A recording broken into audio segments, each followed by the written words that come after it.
colaboradora do Mães Direitas. Tenho muito orgulho disso. E, como eu falei antes, eu não sou professora, estou professora. E pelo fato de gostar muito da leitura, principalmente de clássicos, eu me propus a essa tarefa que é difícil, de tentar abrir a mente das pessoas e incentivá-las a todas a fazer esse mergulho comigo, tá?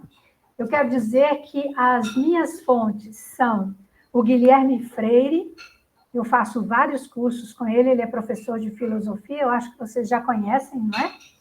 Eu faço filosofia do zero, iniciando nos clássicos, tenho um grupo de política também. Minha outra fonte é o Paulo Henrique Araújo, do PH Vox, aí já é uma fonte mais política.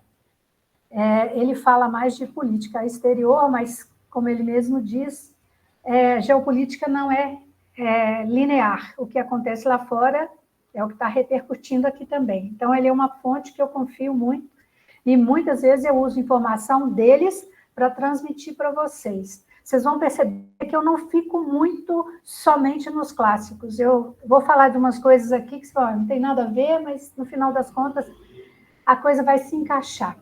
A minha outra fonte preciosíssima é o padre Paulo Ricardo. Também sou aluna dele, e ele me ensina muito. Então, o que eu estou fazendo é uma mescla desses conhecimentos que eu vou adquirindo e estou peneirando e passando para vocês a essência, né? E também sou aluna do Olavo de Carvalho, não podia deixar de faltar, né? Bom, então a minha proposta é a leitura dos clássicos.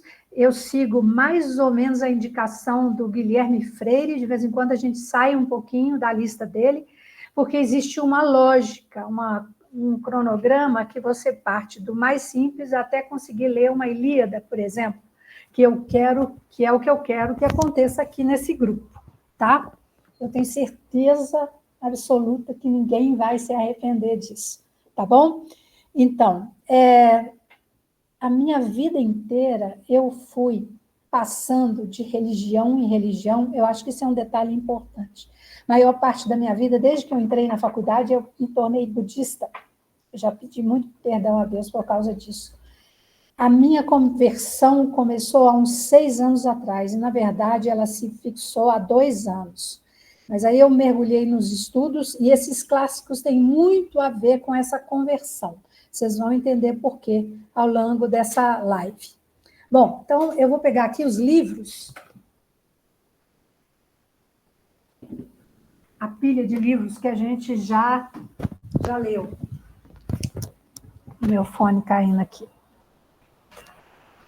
Bom, não podia faltar a Bíblia.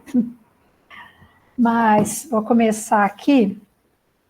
Eu estou com essa pilhazinha aqui, dá para ver, né? Esses livros a gente já leu no ano passado.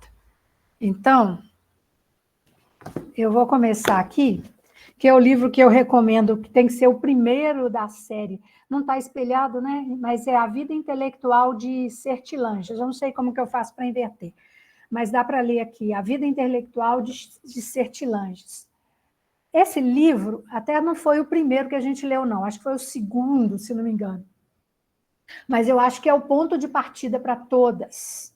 Inclusive, eu fui hoje folhear o livro para ver aqui, deixa eu ver o que teria de interessante para passar para vocês. Na hora que eu abri o livro, eu vi que ele está praticamente todo grifado. Então, é porque é difícil selecionar o que é melhor nesse livro aqui. Bom, então, e outra coisa, cheguei à conclusão que eu vou ter que ler de novo, porque ele é bom demais. Ele é muito bom. Esse livro, o Olavo de Carvalho fala que foi a partir desse livro que ele descobriu a vocação dele. Inclusive, uma das edições tem o prefácio dele, do Olavo de Carvalho. O Guilherme Freire também, ele fala desse livro, que também foi um divisor de águas na vida dele. O Guilherme vem assim, de uma construção já de muito tempo, mas ele fala muito bem também desse livro aqui, como forma de descobrir a vocação. Bom, todos nós temos um chamado para essa vida, nós não estamos aqui só de enfeite, né? De passagem, nós temos uma missão. Então, o importante é que cada um descubra essa missão, essa vocação. e para poder a gente entrar de cabeça nisso. E o dia que a gente for partir dessa vida, alguma coisa de concreto, de bom, a gente já deixou aqui, né? Eu vou só ler aqui o prefácio do Olavo, pra vocês entenderem o que eu estou falando. É o Olavo, eu não sei qual edição. É até difícil para mim, ele fala, explicar a influência que esse livro teve na minha vida. O mínimo que posso dizer é que ele decidiu o curso da minha vocação. Ao lê-lo, já nem lembro quantas décadas atrás percebi com horror que os princípios mais básicos e incontornáveis da vida intelectual haviam desaparecido completamente da consciência nacional, ocasionando a usurpação de praticamente todos os postos da alta cultura e da educação por charlatões, tagarelas e carreiristas desprezíveis, que nada tinham a oferecer às jovens gerações, senão uma caricatura horrenda da inteligência, da ciência e das artes. Perfeitamente atual, né? Porque o que a gente tem hoje aí é uma caricatura de tudo isso, da cultura, das artes, da educação. Então, só esse prefácio aqui já dá o tom do que significa esse livro, tá?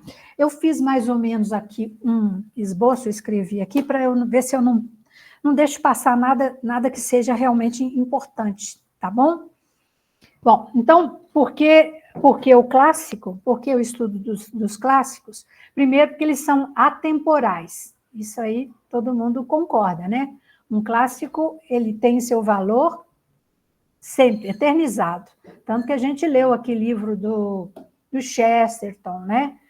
A Apologia de Sócrates, que é o livro que vai estar em discussão agora. Os clássicos, eles nos direcionam para a verdade, nos leva à contemplação em relação à realidade, para que ela nos leve para o mundo real, para alcançarmos uma vida plena. Pois é, tudo isso a gente consegue captar nessa literatura. E aqui eu vou somar também a música clássica, que eu acho que ajuda demais. Inclusive, quando a gente quer ter um pouco mais de concentração, eu falo para todo mundo, ouvir um pouquinho de música clássica antes de começar uma leitura, parece que dá uma abertura no cérebro, da cabeça da gente, e as coisas passam a fluir melhor, né?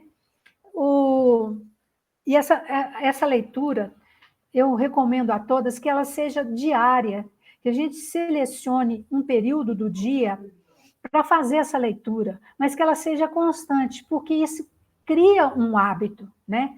Para isso, eu já estou até entrando em Sertilanges. Ele fala que a gente tem que criar uma atmosfera para isso, um ambiente de silêncio. Outra coisa, como é que a gente aproveita esses livros? Eu recomendo, e eu sei que isso dá certo, e tem muita gente que faz isso, você lê um capítulo, você faz o seu resumo, eu gosto de escrever, e eu rabisco muito, e eu gosto muito de livro físico. A partir daí, você faz uma meditação do que você leu, o que vai servir para a tua vida, qual que é a essência, o que o autor quis nos contar. E eu sempre também peço para fazer antes uma pesquisa sobre o autor, saber a época que ele viveu, não é? O que estava acontecendo naquele entorno, porque fica muito mais fácil de você entender o que ele quer passar para a gente. Vocês vão ver isso no caso da abolição do homem, C.S. Lewis. Vocês vão ver isso num outro livro fantástico, As ideias têm consequências. Tudo isso fica mais fácil de vocês entenderem o contexto quando vocês entendem a cabeça do autor, a época que ele viveu e o que estava se passando, tá? Então, o clássico, ele vai ordenar a nossa realidade. Tudo bem, e agora a literatura é muito vasta, né? Isso aqui foi uma sugestão do Guilherme que eu acatei, gosto, eu acho que está funcionando para mim, eu acho que vai funcionar para vocês, essa sequência, tá? Começando do mais fácil, para depois a gente poder ler qualquer obra, tá bom? Então, a vida intelectual, para quem não leu, seria a primeira leitura. E quem já leu, Então, vamos repetir, tá? O estudo tem que apontar para o bem transcendente, não é só o material aqui, o agora. É importante ler agora sobre o que está acontecendo, sobre o feminismo, o gaysismo. Sim, muito importante. Mas se você tiver uma noção do que aconteceu no passado para chegar aí, ao que nós chegamos hoje, vai ficar muito mais fácil da gente entender e até mesmo ter armas para poder combater isso. Nós temos que salvar as próximas gerações, gente. Porque essa geração, eu considero perdida. Eu tenho um filho, ele, apesar de estar com 27 anos, ele está saindo da faculdade agora, da Federal, e toda vez que eu dou uma passeada lá, eu fico triste, fico horrorizada com isso. Bom, então, como eu disse, eu sempre faço um resumo do que leio, grifo, e o que mais me chama atenção, eu medito sobre o tema, né? O assunto acrescenta demais na nossa vida. Mas você tem que estar aberto, porque parece que quando você não está aberta, não está com aquela vontade de ler, parece que alguém, não sei se é o padre Paulo que fala isso, parece que o livro se fecha para você. Na hora que você começa a se abrir para a leitura, parece que... Tanto que quando eu leio o livro uma vez, às vezes não entendo nada, aí a segunda vez eu vou ler, aí já entendo, já tenho outro entendimento, na terceira vez eu falei, puxa, tem tanta coisa aqui, como é que foi passar despercebido, né? Bom, então, o que eu disse, o clássico nos proporciona a mudança de alma. Vocês vão sentir isso. A verdade é essa. E, como eu disse, agrega as pessoas que estão à nossa volta. Isso aí é fantástico, né? Como eu disse, todos nós temos uma jornada de vida e a gente precisa saber qual que é a nossa vocação. Bom, a vida intelectual, voltando agora ao livro, o Sertillanges era um padre, tá? E ele, francês. E esse livro, ele se baseia na obra de São Tomás de Aquino, tá bom? Como eu disse, o prefácio de Olavo de Carvalho, né? E nesse livro, o que eu vou destacar, no final do livro, ele fala dos 16 conselhos de São Tomás de Aquino. Isso aí é no final do livro, mas resume toda a obra. Mas é importante ler a obra toda, que vai esmiuçar cada um desses itens, tá? No livro ele fala, se quiserdes o frondoso, planta o pequeno. E é o que a gente está fazendo, a gente está plantando o pequeno, até a gente poder obter o frondoso, né? Caminhe para frente e seja fiel a si mesmo. Isso é muito importante. Tendo Deus como guia. E fala até, inclusive, de um casamento. Ele dá conselhos para um casamento, né? Ele fala que a mulher é a musa da família. Bom, eu vou ler rapidamente aqui os preceitos, que aí eu faço os preceitos de Santo Agostinho, tá? Que é mais ou menos o resumo do livro. E aí vocês vão entender a tônica do livro todo, né? Então, isso aí é o conselho de São Tomás para um aluno dele. E Sertillanges dá uma destrinchada em tudo isso. Primeiro preceito. Escolhas entrar no mar pelos regatos, não diretamente, pois é pelo fácil que convém chegar ao mais difícil. Este é, portanto, o meu conselho e uma instrução para ti. Não adianta a gente querer avançar numa coisa muito grande. Por isso que ele fala, vamos entrar no mar pelos regatos, pelos cantos, até a gente chegar no nosso objetivo.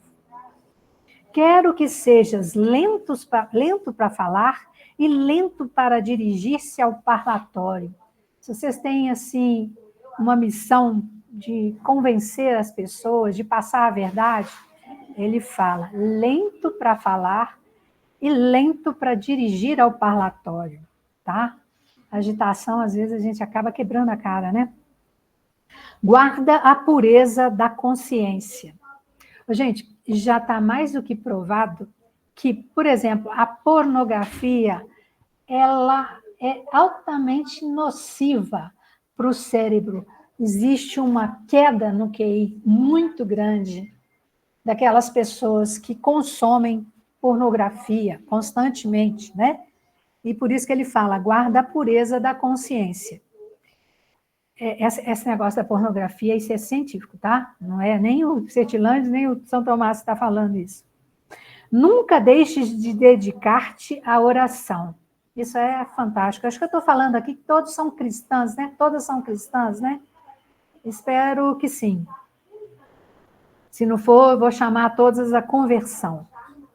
Frequenta com amor a tua cela, se queres ser introduzido na adega de vinhos. A adega de vinho é a vida prazerosa, mas primeiro a tua cela, concentra no seu dia a dia, concentra em você, concentra em tua casa. A partir daí, cultiva o seu eu, conhece-te a ti mesmo, já estou usando uma frase lá do oráculo de Delfos, nós vamos chegar lá, que é muito interessante. Aí quando eu falar de Sócrates, tá bom? Então, frequenta com amor a tua cela, se queres ser introduzido na adega de vinhos. Mostra-te amável com todos. A gente só ganha isso, né? Isso aqui é a lei do retorno. Não se preocupes com as ações dos outros, com as críticas, né? Que às vezes nos derrubam. Não sejas, olha interessante, não sejas familiar demais com ninguém, pois o excesso de familiaridade engendra o desprezo e dá ocasião para afastar-se dos estudos. O exemplo que eu dei foi do ouriço do mar, né? Ele é todo cheio de espinho, né? O ouriço, ele não pode ficar um muito grudado do outro, porque senão um vai machucar o outro. Mas também eles não podem afastar muito, porque eles, senão perde aquele calor que eles precisam sentir, né? Então, esse é o exemplo para ilustrar essa frase aqui, para não ser muito familiar, mas, assim, é lógico que você tem sua família, seus amigos e tudo, mas no conjunto. Esse é o conselho de São Tomás, tá? Para você não ficar com uma rede muito grande de amigos, às vezes desnecessária, e fugir dos seus objetivos. Não te envolvas de maneira alguma com palavras e ações de leigos. Isso aí é para evitar coisa tosca, né, gente? E outra coisa, ser um pouco mais seletivo, procurar conviver com pessoas que possam te acrescentar algo, não é? Evita, sobretudo, os passeios inúteis. Isso aí porque ele fala que para a gente não perder tempo, nós estamos numa caminhada, né? E passeios inúteis, mas aí eu vou acrescentar livros inúteis, muita literatura inútil, televisão, série absurdas da Netflix. Tem gente que tem compulsão pela Netflix. Para falar em compulsão, vou falar sobre isso também, sobre dopamina. Vocês vão me permitir falar um pouquinho de hormônio, tá? Não deixes de imitar a conduta dos santos e dos homens de bem, né? Ler ali a vida dos santos, isso acrescenta, ajuda bem. Claudinha, não sei se você está lembrada, lá no Centro Dom Bosco, você sugeriu um livro, chama Legenda Áurea. Não sei se chegou a ler, é a vida dos santos. Eu comecei a ler e é muito interessante. Desse tamanho o livro. Mas a leitura é fácil. Sim. É boa, né? É interessante ler a vida dos santos. Tudo que leres e ouvires, põe em prática para compreenderes. Esclarece tuas dúvidas. Esforça-te para armazenar tudo que puderes na biblioteca do seu espírito. Eu acho formidável isso. Como quem enche um vaso. Isso aqui está falando para memorização. A gente tem que também ter, pelo menos a minha cabeça não é muito boa. Eu gosto de fazer o resumo, de fazer meditação, e também eu tenho, às vezes, muita dificuldade de memorização. Mas tem alguns exercícios que ajudam muito nessa memorização. E uma dica é você, todo dia, procurar memorizar uma lista de seus contatos telefônicos, um poema novo. Isso, assim, pode ser até coisa banal, mas, assim, esse treino diário ajuda, é uma ginástica para o cérebro. E aí você vai melhorando a sua memorização. Isso aí, eu, por exemplo, agora estou fazendo o seguinte, eu pego um verso, uma poesia ou uma oração de São Francisco, falei, vou memorizar esse poema, né? O último foi maravilhoso até. Depois eu conto, porque eu não sei se vai dar tempo. Aqui. Não busques o que está acima de ti, que não é da sua competência, né? Mas é para procurar pessoas elevadas, que te tragam coisas boas, né? E também para ser humilde, né? Na base do espírito. Então, isso aqui é praticamente a tônica desse livro. Deixa eu ver se eu anotei alguma coisa aqui. Então, aqui falando dos Sertilantes, né? Ele fala dentro no livro, no texto, criar uma zona de silêncio na hora de ler, né? Um hábito de recolhimento, isso é muito bom, ter um despojamento, um desapego e deixar tudo fluir e rejeitar os obstáculos. Eu estou aqui conversando, o telefone toca, meu filho quer falar alguma coisa, eu lembro de que eu tenho que fazer alguma coisa, aí eu paro. Então, assim, quando chegar esses obstáculos, deixa passar, tá? Vamos fazer isso, vamos assumir esse compromisso dessa leitura diária, escolha um horário para essa leitura, né? Todos os dias, faça alguns exercícios de memória, que eu te falei, repetir, decorar um poema, decorar uma lista, todos os dias. Principalmente, a gente está ficando, para quem está ficando mais velho, como é o meu caso, eu estou necessitando muito desse tipo de exercício.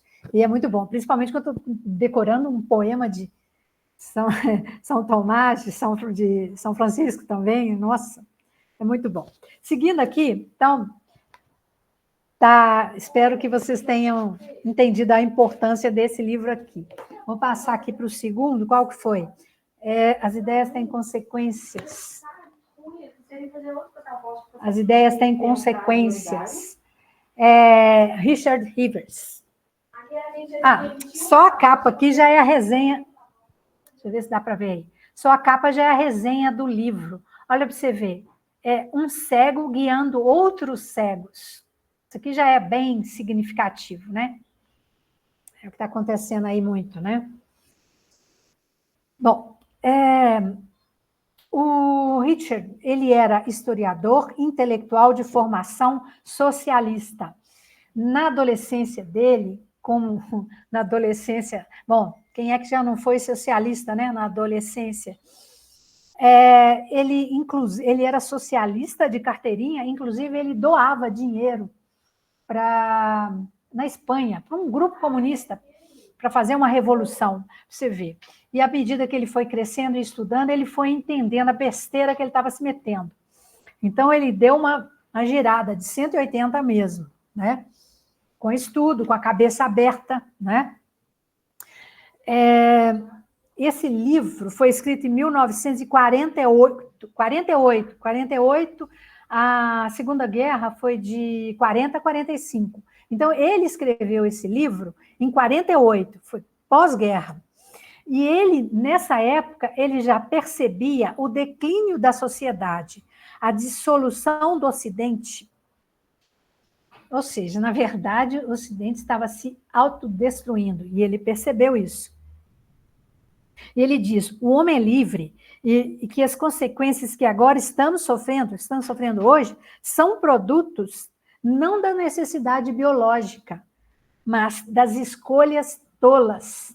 As escolhas tolas que a gente fez a vida inteira, sem perceber a gravidade disso, né? Bendito Olavo, né? Que abriu a mente de muita gente aqui, a minha principalmente, inclusive, vou dizer. E eu já disse para vocês que estudar os clássicos é transformar a alma. Outra coisa, para falar desse livro, eu tenho que lembrar vocês de Guilherme de Ockham, que veio bem antes disso. Mas foi o começo dessa destruição. Eu lembro que eu fiz uma live falando bastante desse tema, porque o Guilherme de Ockham, ele era um frade franciscano fracassado, né? Ele nasceu no Reino Unido em 1287. Ele vai contra o Papa e principalmente contra a propriedade privada, o que nos atinge até hoje, né? Ele foi denunciado como herege e ele vem antes de Lutero. E esse Guilherme de Ockham, eu estou falando isso para chegar no Rivers, porque o Rivers fala muito do nominalismo. E esse nominalismo, esse conceito, foi uma obra do Guilherme de Ockham. Foi a contribuição maligna do Guilherme de Ockham. Para contrapor o nominalismo, a gente tem os universais. Não sei se vocês estão lembrando disso, dos conceitos de um e de outro. Se não, vocês escrevem aqui no chat, depois eu ponho no grupo, tá bom? Um esclarecimento melhor, né? Nominalismo é um nome dado de acordo com a conveniência das coisas. Muito fácil de traçar um paralelo no que está acontecendo hoje. Homem não é homem, mulher não é mulher, depende do que a pessoa sente. Isso é puro relativismo, vem lá daquele conceito. Agora, o universal, na verdade, é a essência da coisa.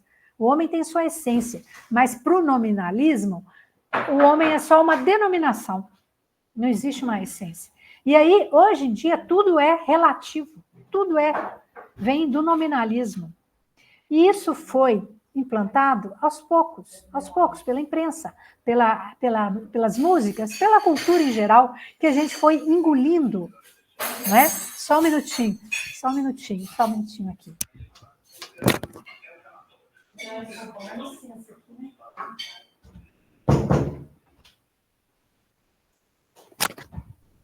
Desculpa aqui, gente, é o barulho lá da minha cozinha. Eu tive que fechar a porta aqui. Bom, então eu estava falando do nominalismo, né? Então, em oposição ao nominalismo, nós temos universais, que o universal é o que é real, tá? E está de acordo com o intelecto. Não é o que a pessoa sente. Ah, eu sinto que hoje eu sou uma árvore, né? Nós chegamos a esse absurdo. E a raiz está lá atrás. Isso não foi de ontem, isso não é de hoje. Isso aqui já foi implantado na mente das pessoas aos poucos e há muito tempo. E o Rivers, ele já denuncia tudo isso nesse livro dele aqui, de mil... Foi quanto que foi o livro dele? 1946. 48, acho que foi, né? Por aí, exato. Bom, negar os universais é negar a verdade, é relativizar tudo. O empirismo veio daí também, tá? E um representante do empirismo é o Newton. Newton dá uma live especialíssima, enorme, e se eu tiver a oportunidade, eu vou falar para vocês sobre Newton. Trouxe muita contribuição, mas só estou adiantando aqui. Bom, os herdeiros dele acharam, revirando na casa dele, acharam no sótão. Essa história aí é pública, tá? É um baú. Nesse baú, encontraram um monte de escritos de feitiçaria, de magia negra, quem diria, nosso Newton. Mas ele tem a contribuição importante para a ciência. Mas não era aquele gênio, aquela coisa toda que a imprensa conseguiu colocar nas nossas mentes, tá? Tem muito valor, sim, mas ele tem o lado místico, o lado negro, tá? E o empirismo vem daí. Mas isso é outra história, outra live. Bom, então esse Guilherme de Ockham e esse nominalismo, isso aí é a origem do declínio do homem. E Rivers percebeu isso muito bem. Deixa eu ver aqui. Não, peraí que eu quero seguir direitinho aqui, senão eu vou deixar passar alguma coisa. Ainda sobre as ideias têm consequência. Se entendermos a origem do que estamos vivendo hoje, mais fácil fica de encontrarmos um caminho, né? Falei do Newton, né, que foi o colaborador do empirismo. Já está até aqui. E a ciência, entra a ciência e sai o transcendente. Foi esse o buraco que a gente se meteu, e isso é a origem do mal que a gente está vivendo hoje. Marx, Rivers classifica como um filho de Darwin, pois o marxismo é produto do evolucionismo. Então, ele cita Marx também. Marx dispensa apresentação, né? O Darwin, o próprio Chesterton já falava, já denunciava o Darwin, né? Como herege. Segundo Darwin, o homem é moldado pelas pressões ambientais, agindo por meio de estímulos econômicos. Então, ele eliminou o livre-arbítrio. Parece que não existe o livre-arbítrio, né? No conceito de Darwin. É o que a gente chegou hoje, né? Bom, aí vem uma série de renúncias, mudança, o que vem acontecendo ao longo do tempo. Nós fomos renunciando a várias coisas. A mudança na educação resultou no que a gente virou hoje, acontece com os jovens hoje. E aí, mudança na educação, vamos dar um viva lá para o Paulo Freire, né? Ele é responsável por boa parte do que acontece hoje com os nossos jovens, nas nossas faculdades, inclusive, e nas escolas até desde a mais tenra idade. Enfraquecimento da verdade, estou falando tudo isso tem a ver com o nominalismo, com Guilherme de Ockham, e com o que o Rivers denuncia nesse livro, tá? Domínio do homem sobre a natureza. Vai chegar a um ponto que nós vamos ser os deuses, né? E aí ele fala, educação popular e igualitária. É o maior erro, porque as pessoas são diferentes. Não pode nivelar todo mundo. Porque cada um tem uma vocação, cada um tem um atributo. E o que eles querem fazer? Igualar todo mundo. Ou seja, desestimulam as pessoas a serem mais criativas. Tudo isso eu estou falando que são os males que atingem a gente até hoje, principalmente hoje. E aí, a partir daí, também surgem as especialidades. Isso aqui vocês vão encontrar nesse livro. As especialidades é o seguinte, o homem passou a saber muito sobre pouco, mas não sabe mais o conjunto, né? Nada bom. No capítulo 2, ele denuncia a sociedade tratada como massa. Isso assim, sociedade como massa, ele está eliminando, no livro, no segundo capítulo do Rivers, ele está eliminando a hierarquia. E a gente não sobrevive sem uma hierarquia. Tem que ter um chefe, tem que ter uma pessoa para dar ordem, um lugar, uma casa em que todos mandam, ou os filhos mandam. Você sabe que isso nunca vai dar certo, né? O Guilherme que dá um exemplo bem interessante, que se na casa dele os filhos resolvessem assim, nós vamos comer hoje só doce. Não, tem que ter uma hierarquia. O pai, não está certo, a mãe também, né? Mas o que eles querem é eliminar essa hierarquia. Para que elimina essa hierarquia? Para criar o caos, justamente. O que esses hereges, o que esses nominalistas estão fazendo desde sempre? Primeiro, eles tentam eliminar a igreja. Depois, o Cristo. Depois, desaparecem com Deus. E, por último, o alvo atual é eliminar o pai da família, o pai de família. Não é isso? Gaysismo, né? Feminismo. Na verdade, o alvo é a família, é atacar o pai de família. Então, o Rivers, a solução proposta por Rivers é que saibamos trocar o igualitarismo pela fraternidade. Fraternidade demanda respeito e proteção. E lutemos mais do que nunca pela propriedade privada. Tem um capítulo que ele fala, né? De como que a propriedade privada estava sendo atacada e hoje é foco, né? Foco. Aí eu vou lembrar do que aquele demônio, desculpe a expressão, do Fórum Econômico Mundial, Klaus Schwab, né? Vocês vão lembrar dessa frase. Você não terá nada e será feliz. Isso aí faz parte da Agenda 2030. Isso aí acho que todo mundo já ouviu isso, né? É justamente eliminar a propriedade privada. Você vai alugar tua casa, você não vai precisar nem sair para comprar nada. Vem um drone e te entrega as coisas. Aí, segundo ele, você vai ser muito feliz, né? E a proposta do Rivers é justamente essa, para a gente lutar com unhas e dentes pela propriedade privada, tá? Porque eu acho que é a última resistência. A última coisa é a que a gente tem que correr atrás e tentar lutar para isso, para sobreviver a isso. Vocês conhecem a Agenda 2030? Todo mundo já ouviu falar aqui, né? Mas vocês já ouviram falar na Agenda 2033? Alguém já ouviu falar? Não? Não, Cristiane? Lucinha já. Cláudia já e as demais. Luciane já viu falar? A Luciane está no suporte, né? Bom, essa Agenda 2033 é a nossa agenda. Também dá uma live só sobre isso. 33, lembra alguma coisa?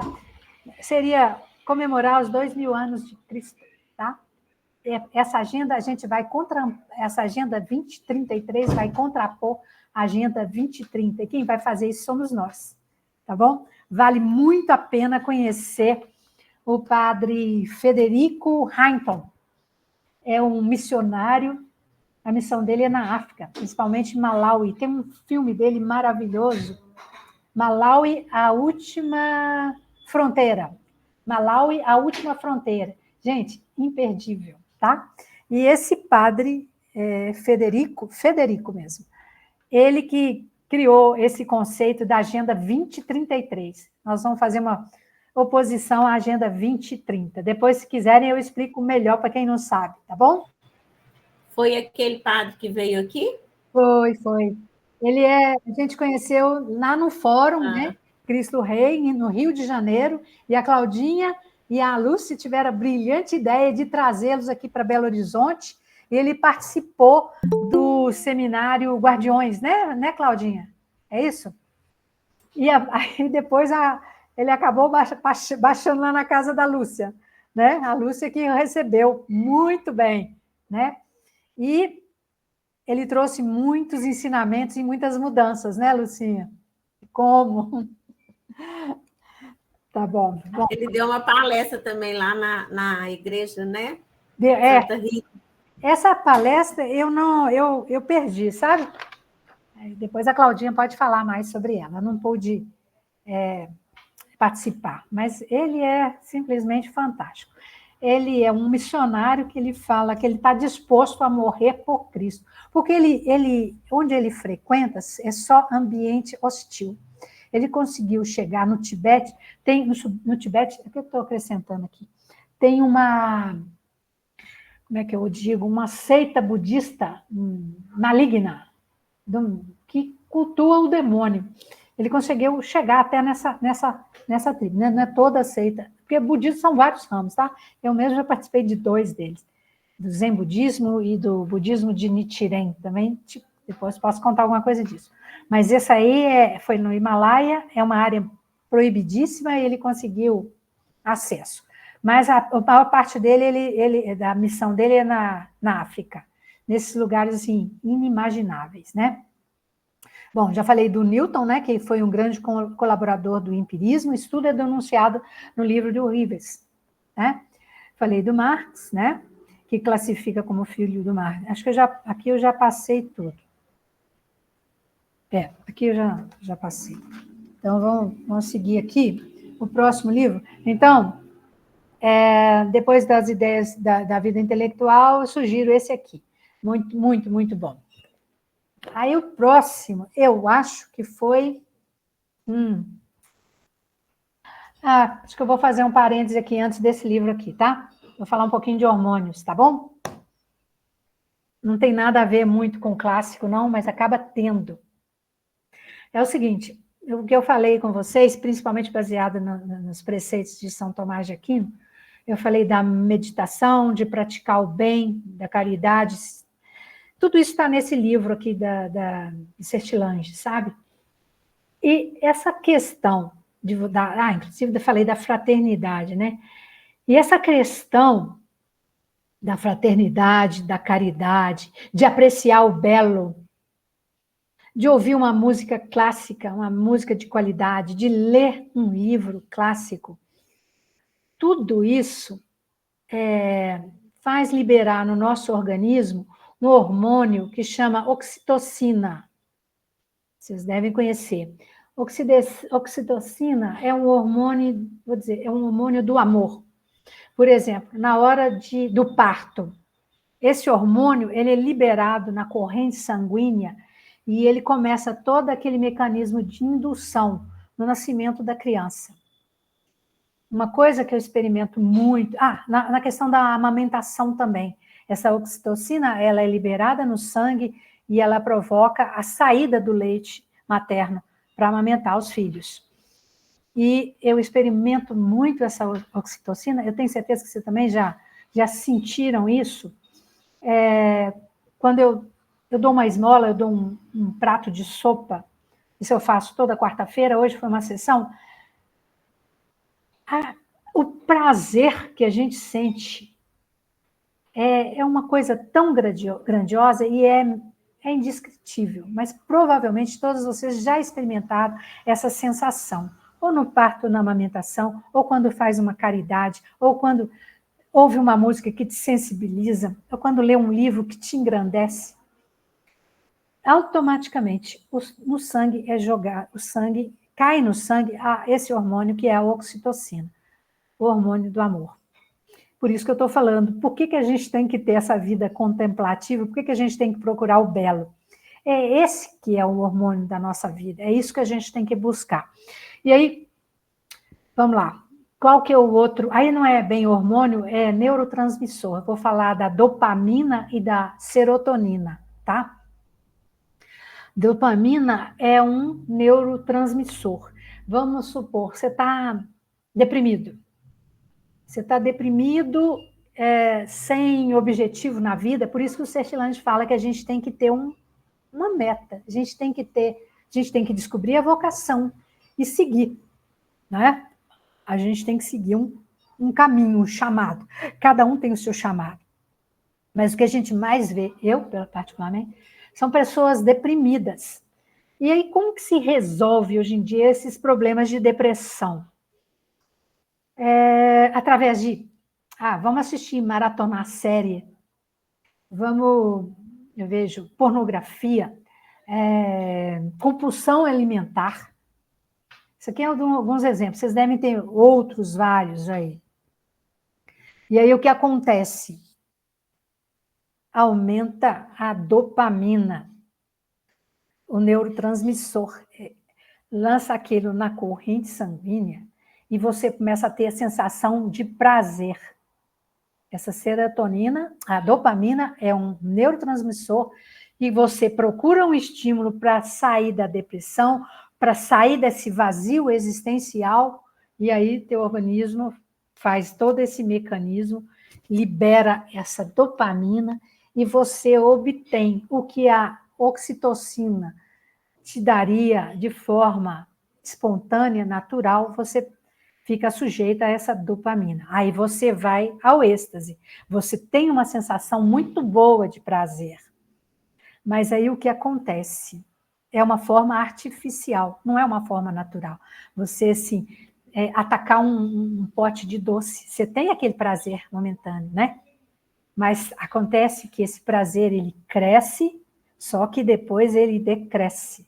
Ele vai a nível abaixo do normal, abaixo da linha basal. E para compensar isso, porque você foi no êxtase e você voltou, tem um outro neurotransmissor que entra na jogada, que é a serotonina. Então, dopamina, serotonina. Dopamina abaixa, porque tem aquele efeito rebote, e aí vem a serotonina. Só que essa serotonina, às vezes, ela passa desse nível basal. Então, você fica sempre naquele jogo. Sempre você vai continuar a querer atacar um pote de doce, vai consumir mais pornografia, vai se enfiar cada vez mais nas séries, né? Isso dá prazer momentâneo. Igreja em excesso também. Igreja em excesso também, tá? Então, por que eu estou falando isso?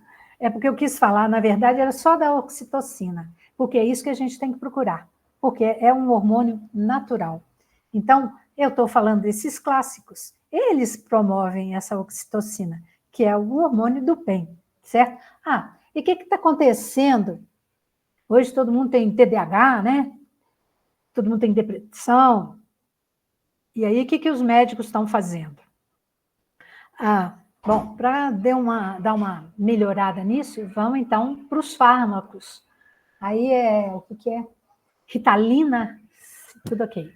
Ritalina, qual que é o outro, gente? Advance, é isso mesmo? Eu acho que até anotei esse nome aqui. Advance, acho que é um medicamento da moda. É Advance mesmo. Eu vejo muita criança tomando isso. E outra coisa, eu não estou falando que esses medicamentos não são importantes. E também não estou falando que não deva usar. Mas, assim, o uso prolongado de Ritalina, Advance, depois vai levar a uma depressão, não é? E qual que seria a solução? A solução, gente, é a gente dar um sentido para a nossa vida. Os jovens, hoje em dia, eles não têm sentido. para a vida. Eles estão perdidos, eles não sabem nem se são homem ou mulher. Então, quem dera que eles começassem a ler os clássicos, a tirar esse funk, botar a música clássica, a procurar pessoas elevadas. Então, está aqui o exemplo, a receita está toda aqui no livro de Sertilanges, aqui, A Vida Intelectual. Fala também nas ideias, tem consequências. Eu estou falando desses homens, não tem nada a ver com a aula, mas eu acho que tem muito a ver, sim, com a questão que eu quero frisar, é a questão da oxitocina, que é isso que a gente deve buscar, tá bom? E também não estou falando que não deva ser usado para tratamento, porque muitos médicos prescrevem, mas primeiro, antes de chegar nesse recurso, analisar a causa da depressão, a causa desse vazio. De repente, eu acho que a maioria das vezes é falta de Deus mesmo, tá bom? Então, frisando mais uma vez a importância dos clássicos, da música clássica, tá? Meu fone aqui. Bom, o outro livro, Claudinha, você já me falou, é esse aqui, né? Isso. Então, é A Abolição do Homem, de um autor, assim, simplesmente fantástico, C.S. Lewis. C.S. Lewis aí, acho que todo mundo já ouviu falar, né? Crônicas de Nárnia, e o que eu mais gosto dele, que é Cartas de um Diabo a Seu Aprendiz, que eu acho que é um livro que eu quero futuramente colocar ele junto da nossa lista aí de clássicos. C.S. Lewis, nesse livro aqui, depois eu vou dar uma folheada aqui. Deixa eu ver o que... Bom, mas eu sempre gosto de falar uma coisa. O C.S. Lewis era muito um amigo do Tolkien também, né? E também do Chesterton. Esses três foram importantíssimos na Guerra do Imaginário, né? Quem controla a mente, controla o presente, controla até mesmo o passado e já pode determinar o futuro, né? Bom, o C.S. Lewis, ele era ateu, convicto. Até o dia que ele, seguindo os conselhos do amigo dele, do Tolkien, mas o que, assim, definiu a mudança dele, a conversão dele, foi esse livro aqui, ó, O Homem Eterno, do nosso querido Chesterton. Gente, não foi só o C.S. Lewis que se converteu ao cristianismo por causa desse livro aqui, não. Existe uma lista grande. Não tem como, a argumentação toda muito certinha, muito provada da existência de Deus. Então, não tem como. Bom, então vamos lá ao livro Evolução do Homem. Deixa eu folhear aqui o livro. 1943, tá? Esse livro. Deixa eu ver o que eu anotei aqui. Ele diz nesse livro aqui, na Abolição do Homem, criamos homens sem peito. Acho que é o primeiro capítulo desse livro, é Homem Sem Peito. Exatamente. Deixa eu ver aqui. Homem sem peito. Sem peito quer dizer sem coração, tá? E esperamos deles virtudes e iniciativas. Ele fala aqui de 2 professores, ele colocou um nome fictício, e colocou o nome do livro também fictício, mas esse livro existe, e esses professores existem. Só que C.S. Lewis preferiu não colocar os nomes originais, né? O livro ele coloca como nome de Livro Verde, tá? Esses 2 professores, eles manipulam descaradamente os sentimentos de crianças, porque eles dão aula para crianças, tá? Tiram o brilho das imagens e não preocupam nem ao menos com a gramática. Eles não estão preocupados em dar aula. Ai, minha bateria está acabando. Peraí, gente. Vocês estão vendo assim do meu... A gente está vendo que você é gente como a gente. Pois é. Improviso, né? Eu faço um esquema, saio do esquema, bateria quase acaba aqui.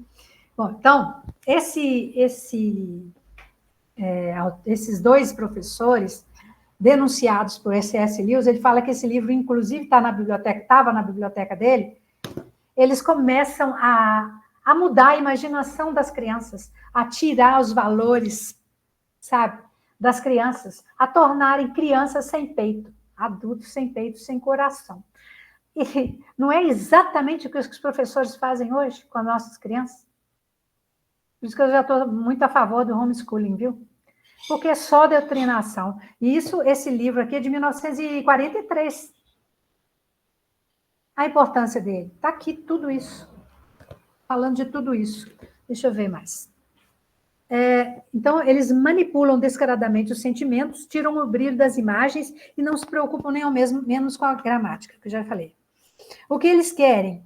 Veja a semelhança com os professores de hoje, a mesma coisa, só doutrinação. E aí vai uma frase bastante impactante do autor. Olha aqui, isso para mim foi o resumo, a essência do livro. Isso Lewis falando, que a tarefa do educador moderno não é derrubar florestas, mas sim irrigar desertos. Fantástico, né, Cristiane? Eu lembro de você comentar essa frase numa das nossas aulas presenciais. Para mim, isso aqui é a essência do livro. Vou até ler de novo. A tarefa do educador moderno não é derrubar florestas, mas irrigar desertos. É irrigar a mente das crianças, né? Mas o que eles estão fazendo é podando tudo, tá? Isso aqui vocês vão entender bem no livro dele. A consequência prática da educação, no espírito do livro verde, então é a destruição da sociedade. E a gente vai aceitando, né? Conclui que a conquista de si mesmo pelo homem significará simplesmente o governo dos manipuladores. Haja ciência para isso, né? O que a ciência está fazendo hoje em dia? Né? Manipulando a gente, manipulando os jovens, manipulando a massa, do jeito que eles querem, né? Já para o homem sábio do passado, o problema crucial havia sido como conformar a alma à realidade. E a solução encontrada foi o conhecimento, a autodisciplina e a virtude. Todos esses livros falam de virtude. Todos esses livros falam de virtude. Então, deixa eu dar uma passada aqui para ver se eu lembro de mais alguma coisa, porque eu grifo tudo aqui. Então, fala do homem sem peito, fala da abolição do homem, que é justamente isso, e fala do caminho, tá? Tem exemplos de Tao, mas do Tao, né? Taoísmo chinês. Tem umas coisas muito interessantes. Não tem livro, não tem como eu passar para vocês tudo, mas a essência vocês já pegaram, né? Então, esse aqui, esse é um livrozinho assim, mais fininho, né? Facinho de ler, muito bom de ler também. Depois disso, o que foi? Ortodoxia? Acho que foi. Ortodoxia. Isso aqui não é a melhor edição, não, viu, gente? Ortodoxia. Aí, Claudinha está colocando o nome aí, G.K. certo. Gilbert K. Chesterton. Isso aqui, eu vou falar que eu não sei quantas vezes eu fiz live sobre ele. Chesterton. Ele é um dos meus autores prediletos. Bom, eu acho que agora eu falar de novo de tudo fica um pouco complicado. Mas só vou dizer que esse livro faz parte da trilogia. Primeiro, Hereges, depois vem esse livro, Ortodoxia, e o terceiro da trilogia é O Homem Eterno, que é o responsável pela conversão, né, de C.S. Lewis e muitos outros. O Chesterton era um autor inglês, apologeta, jornalista, pesquisador, cronista. Ele era tudo. E ele nasceu em 1874, ele era um homem inteligentíssimo, dotado de um humor fantástico e respeitava demais os adversários. Ele escreveu primeiro o livro Hereges, denunciando toda a heresia de homens como Bernard Shaw, que é um higienista, né, que ele achava que a população mundial devia ser reduzida pelo menos a 1/3. Ele fala que ele não tem nada contra a humanidade. Isso aqui estou falando, vídeo dele na Brasil Paralelo, Bernard Shaw, um dos hereges, denunciado por Chesterton, falando disso. Ele era realmente higienista. E também o Geuels. Geuels é até muito conhecido aqui no Brasil. Ele lançou, quando ele lançou o livro dele sobre a origem da vida, esse livro foi adotado aqui pelo MEC, pela Luísa Teixeira. Anísio Teixeira, eu acho, né? Estou confundindo aqui o nome. Bom, então, os hereges, ele denuncia toda a heresia dessas pessoas nominalistas, né? Empiristas. Ele fala de Newton, ele fala de Darwin, né? Daquela gama toda de hereges.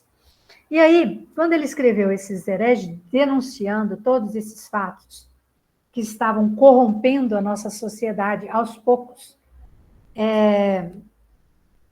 o Sr. Street, que é um outro personagem, um outro herege, ele fala, tudo bem, você denunciou todos os hereges, né? Mas aí, qual que é a sua solução?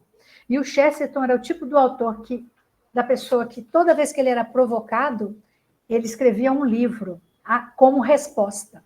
E a resposta veio através desse segundo livro, dessa trilogia, que é Ortodoxia. Hereges ele escreveu em 1905. O Ortodoxia ele veio em 1908.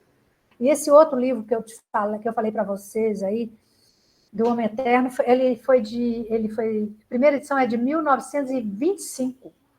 25. O Chesterton era ateu também, depois ele foi convertido ao cristianismo, mas ele era anglicano, protestante, né? Mas quando você lê o Ortodoxia, você vê que toda a alma dele, na verdade, era católica, tá? Ele se converteu ao catolicismo em 1922. Então, esse livro do Homem Eterno, ele já tinha, quando ele escreveu, em 1925, ele já tinha 3 anos de conversão, tá?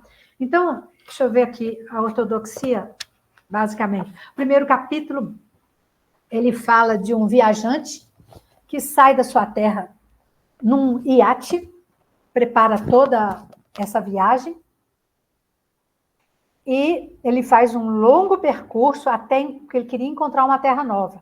E aí, quando ele chega numa ilha que ele julga ser nova, quando ele desce, quando ele começa a explorar, ele percebe que essa ilha é justamente a Inglaterra, a terra dele. E muitas vezes a gente é obrigado a fazer esse percurso, a gente sai do nosso canto, da nossa vida, faz um percurso longo para voltar para o mesmo lugar. Eu fiz isso. Mona Lisa. Oi? Esse que você está falando é o herege ou ortodoxia? Já estou falando assim, a ortodoxia, que é a resposta ao herege. E o primeiro, o primeiro capítulo do Ortodoxia, que ele começa falando dessa viagem. Ah, tá. Dessa viagem. Eu estava querendo lembrar. Estou falando dos 3 ao mesmo tempo, né? Eu acho que é deixa eu ver. Acho que é o primeiro capítulo mesmo, viu? Que ele fala desse iatista, é isso mesmo. E aí ele até fala que isso aqui é um grifo meu. Há 2 maneiras de chegar em casa. Uma delas é ficar por lá. A outra é caminhar e dar a volta ao mundo inteiro, até retornarmos ao mesmo lugar. Aliás, essa frase também está no Homem Eterno, tá? Isso aí ele destrincha mais. Aí ele fala, inclusive, que ele queria escrever um livro só sobre esse artista. Mas ele fala que é o melhor livro que ele nunca escreveu, né? Esse é o primeiro capítulo da ortodoxia. Depois vem o maníaco, né, que ele fala, fantástico, ele fala do louco. O louco é aquele que perdeu tudo menos a razão, né? E o símbolo dos loucos é a lua, é o círculo. O círculo ele se fecha em si mesmo, por maior que seja, ele não sai daquilo, né? Pode ser enorme, mas ele volta ao mesmo ponto. E em contraponto, ele fala do símbolo da cruz, que é o oposto dos loucos, que a cruz, ela se direciona, ela se aponta para as 4 direções. Então, eternamente ela se expande. Esse capítulo é simplesmente maravilhoso, maravilhoso. Então, eu estou só dando uma degustada aqui para quem não leu, poder ler, né? Ele fala, depois é o capítulo do suicídio do pensamento, tem a ética da eufolândia, esse aí também vocês vão lembrar bem, que é quando ele fala que quando ele estava completamente perdido, o caminho que ele fez para retornar ao centro, para chegar à razão, foi lembrar da vida dele no passado, de criança, quando ele, no colo da babá, ele escutava contos de fada. E aí ele fala a importância da fantasia, dessa magia para as crianças, né? Porque no verdadeiro conto de fadas, o bem sempre vence. Hoje eles estão mudando tudo, né? Você vê um filme da Disney aí, o vilão é o herói, né? A vilã é a heroína. Mas naqueles contos de fadas, Cinderela, volta, você pode voltar para casa, você vai participar do baile, mas você tem que voltar à meia-noite. Você tem que obedecer uma ordem, não é? Então, o Chesterton, eu já contei para vocês, ele passou um período de adolescência completamente perdido, pensando em suicídio. Ele cultuava o demônio, ele tinha desenhos horrorosos, né? Ele estava realmente numa situação muito ruim, com depressão, tendência a suicídio. E ele teve a sorte de encontrar a sua esposa, né? E que puxou ele para o anglicanismo, né? E o que trouxe ele de volta à realidade foi esse fio da volta à infância, quando ele se lembrou dos contos de fada. Isso aqui fala muito bem no capítulo 4 aqui desse livro, aqui dessa edição, né? Que é a Ética da Eufolândia. Ele fala da bandeira do mundo, é sensacional. Ele fala assim, os homens não amavam Roma porque ela era grande. Roma se tornou grande, para mim, Roma se tornou grande porque foi amada. Isso aqui você vê, eu posso falar qualquer coisa, mas sempre me vem essa frase. É o que a gente tem que fazer na nossa casa. Nossa casa vai ficar grande? Ela não vai nascer grande. Nós vamos fazer que ela fique grande. A nossa pátria, eu tinha a minha ideia de que eu ia morar nos Estados Unidos, tive a oportunidade de fazer isso. Graças a Deus, mudando a ideia aqui. Nossa, Brasil é horrível. Nós vamos fazer o Brasil grande. Nós vamos lutar por ele. Nosso Brasil é grande. Nós vamos fazer ele grande porque nós vamos amá-lo. E ele compara com o amor de mãe. O amor de mãe é tão grande que a mãe, ela quer transformar, ela quer mudar o filho, mudar para melhor. Ele compara com a amizade entre amigos e o amor de mãe, né? Os amigos, tá tudo bem, o que o amigo fizer tá tudo legal, né? Mas o amor de mãe, não, ele transforma.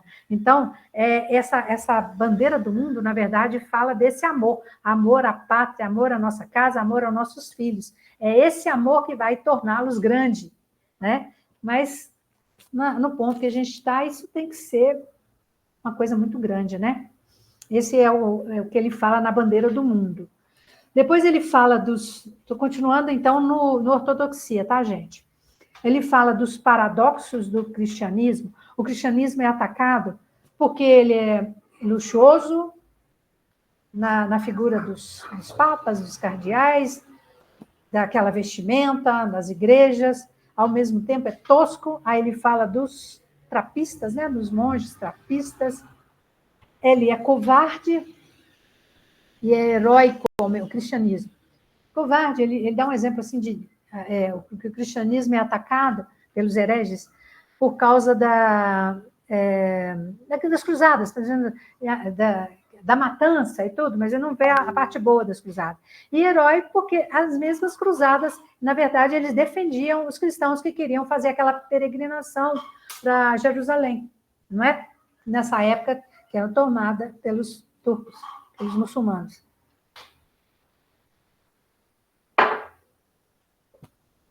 Então, ele fala, uma religião que é atacada por todos, de todos os lados, pode fazer A ou B, que vão atacá-lo de qualquer jeito, e no final essa igreja sobrevive até os dias de hoje, não é? Então, porque ela é grande. Como é que está meu tempo aí, gente? Eu estou com muito tempo ainda? Tem? Posso, né? Então, esse aí já é no paradoxo do cristianismo. Depois... A gente tem 40 minutos, vou dar a Eliesa. Ainda. Então... Não, dá para a gente terminar e falar um pouquinho do próximo livro, né? Tá bom. Então, eu vou correr aqui, senão não dá.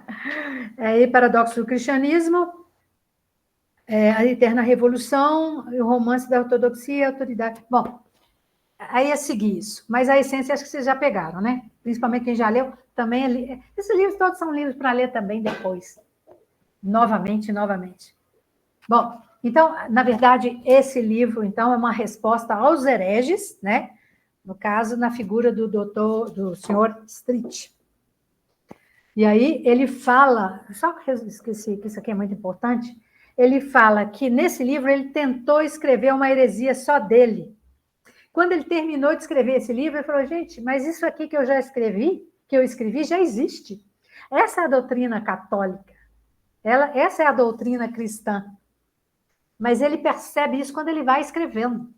Então, isso aqui é o que ele responde para o senhor Street. Depois disso, ele era provocado, escrevia mais um livro, né? Eu li agora, foi biografia de São Francisco, mas, gente, que coisa. A lista nossa só vai crescendo. Bom, aí, em 1925, esse aqui foi o próximo livro, né, Claudinha? Foi o último, que é O Homem Eterno. Também ele escreve por causa de uma provocação, tá? Deixa eu ver se eu deixei passar alguma coisa da ortodoxia aqui, gente. Só um minuto. Acho que a principal essência eu já falei, né? Bom, então, ele novamente foi provocado pelo H.G. Wells, Herbert G. Wells, o G. Wells ele escreve um livro, aliás, acho que são 3 ou 4 volumes, assim, sobre a origem do mundo, bem darwinista, né? Que, nesse caso, é um mergulho ao racionalismo. Sai todo o transcendental, entra o racionalismo, tá? Deixa eu ver, o que mais? Bom, aí eu vou ter que ler aqui. Esse livro ele é dividido em 2 partes. 2 partes. A primeira parte, o Chesterton escreve sobre a criatura chamada homem. E na segunda parte, sobre um homem chamado Cristo. Tá? E ele discorre, detalhe por detalhe, sobre o propósito do livro. Ele fala do homem das cavernas, né? É muito interessante essa parte do homem das cavernas, que ele fala assim, que existe essa lenda que o homem das cavernas, por exemplo, maltratava as mulheres, né? Puxava as mulheres pelo cabelo. E aí o Chesterton tinha um humor assim, refinadíssimo. Ele fala assim, engraçado que eu procurando nos cartórios de antigamente, eu não vi nenhuma queixa de nenhuma mulher falando que era puxada pelos cabelos. Então, eu não sei de onde que eles tiraram isso. E aí ele fala aqui que é mais perigoso você ficar no meio de um cientista com seu ossinho do que de um cachorro com seu osso. Porque vocês já viram, né? O cientista, ele é arqueólogo, acha um pedacinho de fêmur ali, um pedacinho de osso, e cria toda uma narrativa, toda uma história.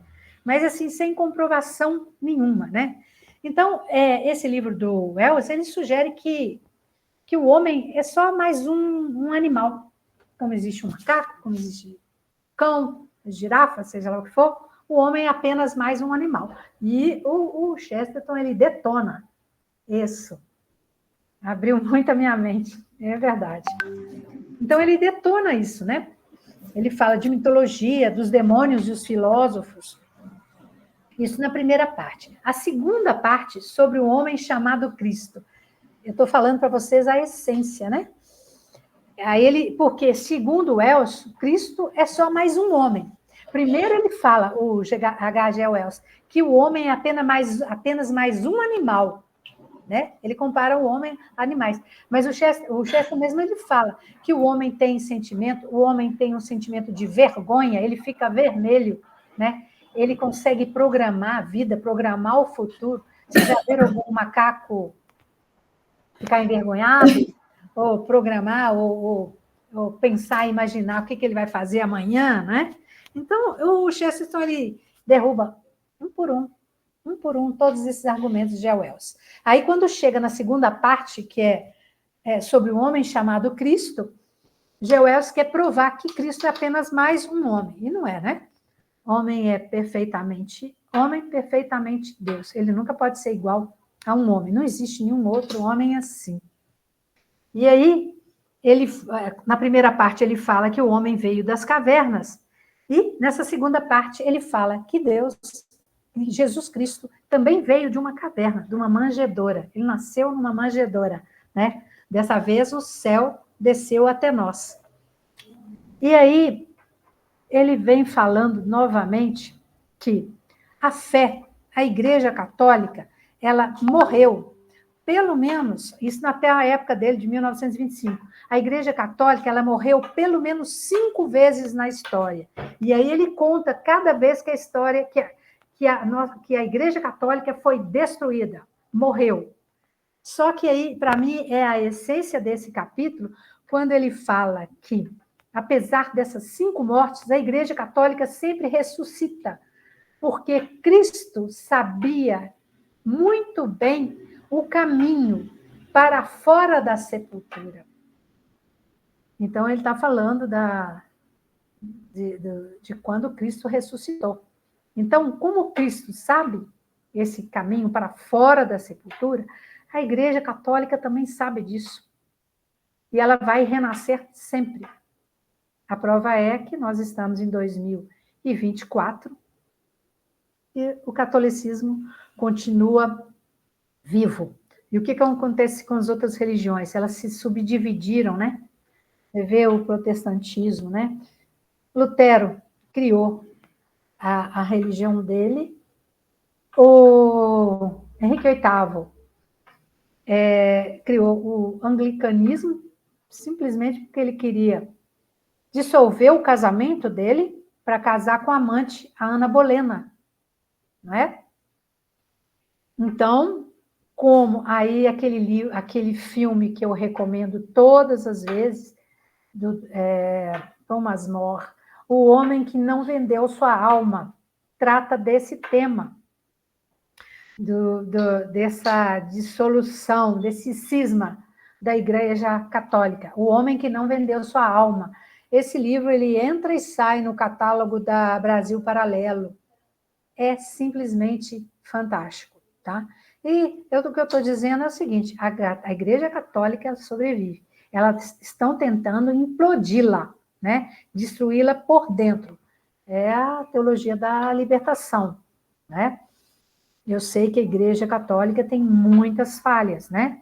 Nós temos padres desvirtuados, mas a essência dela permanece a mesma. Por quê? Porque Cristo sabe qual é o caminho para fora da sepultura. Não é isso?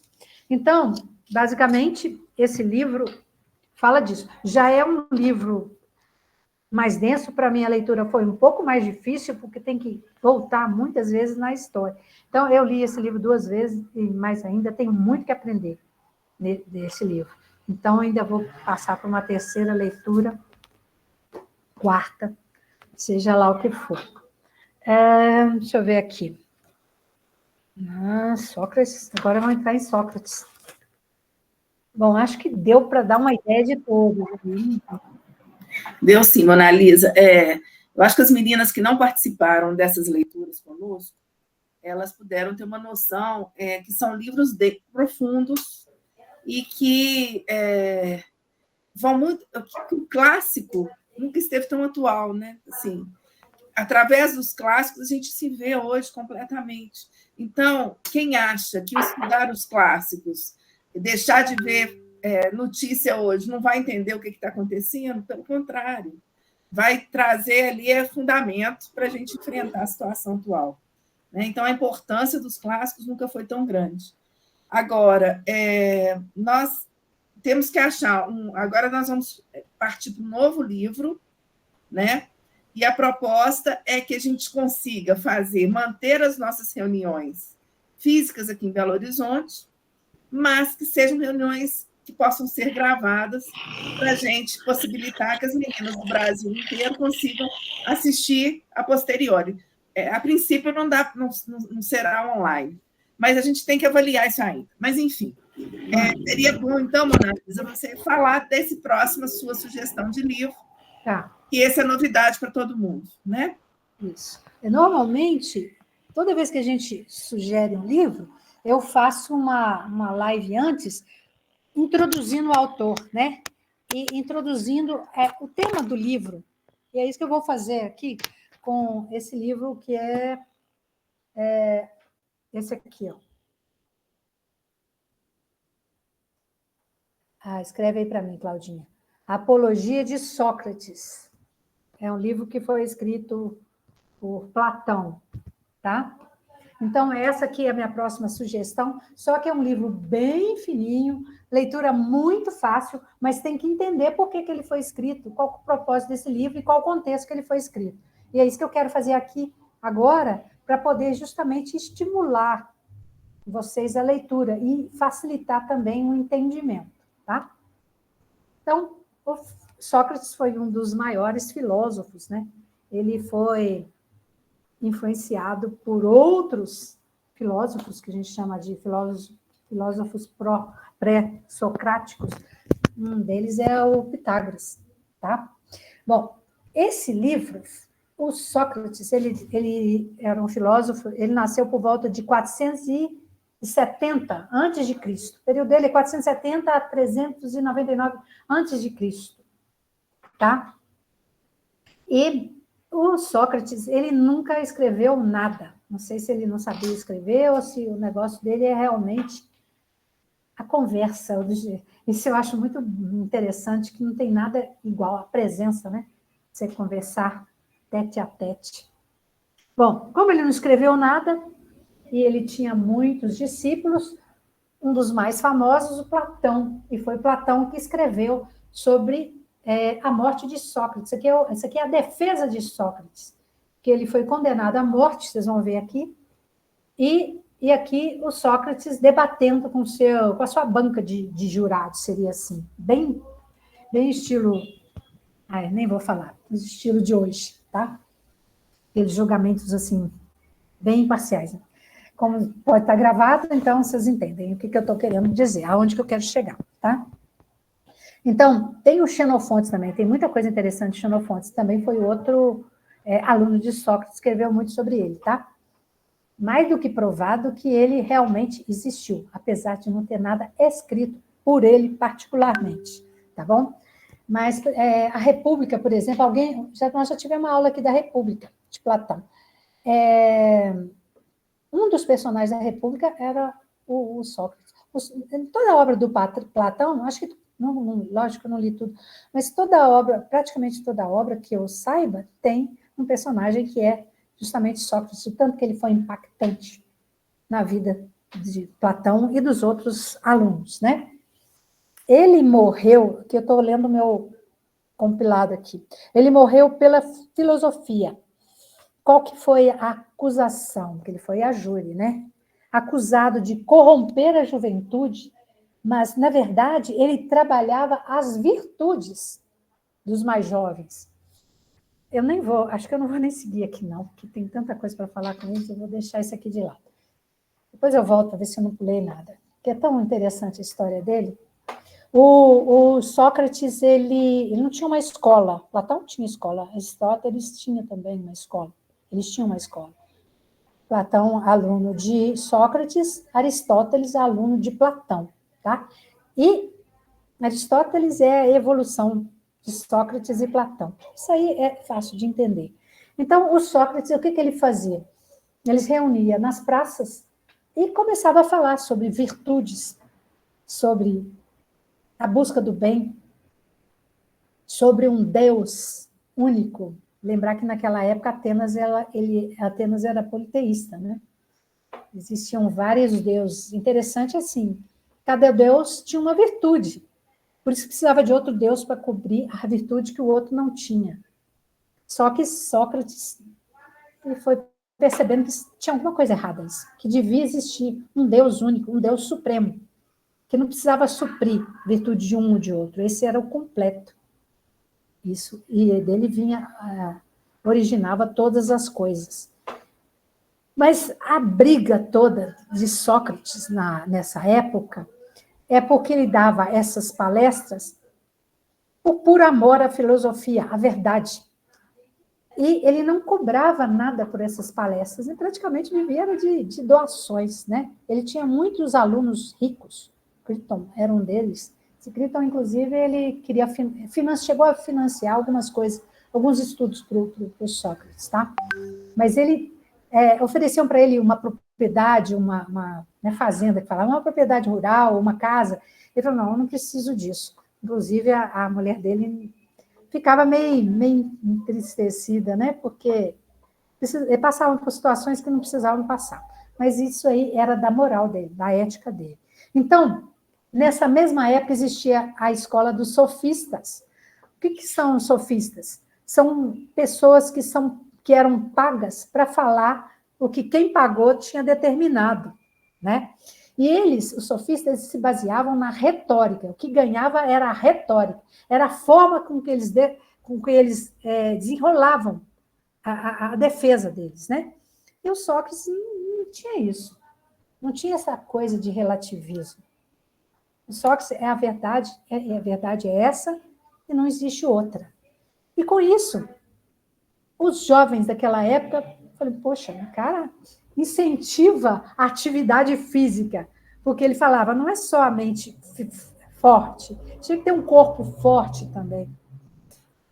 Incentivava só coisas boas, incentivava a defender a verdade.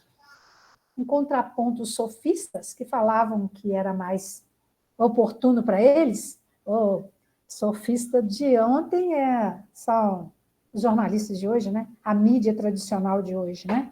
Eu acho que é a evolução, é a mesma coisa. Com isso, ele criou uma inimizade muito grande com esses sofistas, e tinha muita gente poderosa nessa. E a escola era maior ainda que era dele, né? E, bom, então, além disso, o fato dele defender um Deus único, e como ele irritava muito os políticos da época, porque ele encontrava muita gente adúltera, alcoólatras, pessoas totalmente desvirtuadas, e ele pregava justamente o oposto. O meio político sempre foi um meio corrompido, né? E ele pregava o oposto disso, a ter uma vida saudável, a ter uma alimentação saudável, a ter um corpo forte. Ele se alistou no exército, ele lutou contra os espartacos e perdeu a guerra, sofreu, salvou muita gente, tirou muita gente ferida do campo de batalha. Inclusive, quando a Esparta venceu uma vez, né? Uma vez não, venceu várias vezes a Grécia, e tomou conta da Grécia, destruiu os muros da Grécia e entrou com um governo próprio deles. Ele também foi contra isso, ele não gostava nem do governo de Atenas, nem de Esparta. Inclusive, esses inimigos, os espartanos também, ele defendia, quando ele achava que devia ser defendido. Então, a questão dele é defender a moral, defender as virtudes, defender as verdades. E aí dá para imaginar a quantidade de inimigos que ele tinha, né? Nessa época, a Grécia estava em completa decadência e eles tinham que achar um bode expiatório, né? Para causa de tanta desgraça, perda do poderio econômico, perda nas guerras, né? Mas, só uma parte aqui, Esparta, eles preparavam para a luta desde pequenos. Claudinha, quando faltar uns 15 minutos, você me avisa? Porque aí eu vou encerrando aqui, tá? São 9h08, Mona Lisa. Nosso horário, a princípio, é 9h30. Já. Pelo menos para dar uns 15 minutos para vocês falarem aí, né? Bom, então, em Esparta, uma criança já era preparada para a guerra, né? A criança tinha que ter atividade física, tinha que dormir no chão, na pedra, no frio, né? E a Grécia em plena decadência. É fácil imaginar qualquer exército que era mais forte, né? Então, o que eu quero dizer é o seguinte, o governo da Grécia tinha que achar um bode expiatório. E aí, a culpa de tudo isso é o Sócrates. Ele está desvirtuando os nossos jovens, ele é ateísta. Como que ele é ateísta se ele defendia o Deus único, né? Ele não era politeísta, porque a Grécia era politeísta, né? mas ele acreditava no Deus. Então, ele não poderia nunca ser acusado de ser ateu, né? E a questão dos jovens, porque os jovens ouviam ele falando, vamos dar um jeito de fortalecer, de acordar cedo, de ler, né, de estudar. Então, poxa, os jovens pensaram, acho que o caminho é esse, não é ficar embriagado e me meter em confusão. E como é que era mais ou menos a política na época lá da Grécia? Isso aí o Sócrates fala. Era mais ou menos assim, ganhar no grito. Acontecia alguma coisa, aí tinha uma reunião, aquele que gritava mais alto, não, então é isso que nós vamos fazer. Era ganho no grito, literalmente, né? Então, obviamente, o Sócrates, ele criticava muito isso. Então, ele virou o inimigo, né? Dessa elite militar, política, filosófica, sofistas, né? Então, vamos lá para o julgamento do Sócrates. E aí o que acontece? Ele é julgado e ele é condenado à morte. Nesse caso, ele ia ter que tomar um veneno que chama cicuta. Aqui, tem que falar isso aqui, porque senão vai dar tempo. Uma citação, aí eu estou saindo um pouquinho, mas falando nisso. Uma citação que está na Bíblia, não vou achar o capítulo agora, o livro agora. Quando São Paulo foi visitar o Aerópago, que era tipo uma arena assim, que tinha monumentos a vários deuses. E aí, o São Paulo, ele acha um monumento ao Deus desconhecido.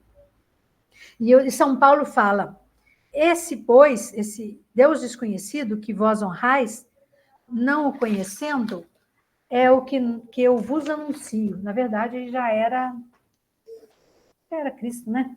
Mas não existia essa dominação, mas era o Deus único, tá? Não vai dar tempo de eu falar tudo, mas eu quero compartilhar aqui uma coisa com vocês. Deixa eu ver se eu consigo aqui no Google. Tem que entrar aqui. Espera aí, gente, um minutinho, rapidinho, vou pedir ajuda aos universitários aqui, rapidinho.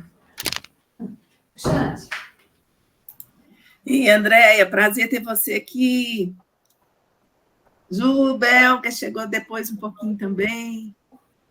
Mas vai ficar tudo gravado, se Deus quiser, nós vamos conseguir. Vai ser muito bom ser gravado. Desculpa aí, gente.